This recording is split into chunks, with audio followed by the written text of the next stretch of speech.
Can you create checklists for maternity leave? Is a simple question, but there's sort of a longer answer behind this because I think often we sort of think about leave as being a holiday, but actually there's some leave processes that can be quite complicated and have lots of bits and pieces you need to do. And maternity in the UK, we know well, and there's lots of things to do around supporting documentation, but it's not the only one across the world. So yeah, I mean, the question is around, can you create checklists for maternity leave? But probably we can speak that on a wider level, Matthew, with things like journeys and so on.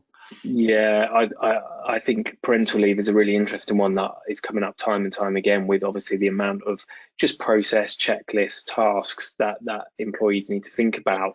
So journeys is something we very much focus on here. So journeys for us is milestones, and attached to those milestones are tasks essentially that take the employee through the journey to completion.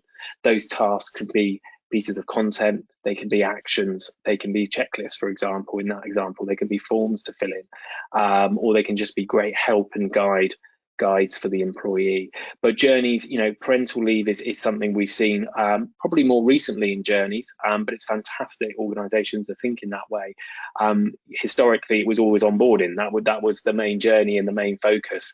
And journeys worked really well for onboarding. But now, as I said, we're seeing parental leave, we're seeing offboarding, we're seeing things like promotion journeys or transfer journeys when employees are moving from sort of one manager to another, because they all have that common thing in place, which is there are often lots of tasks and milestones to go through.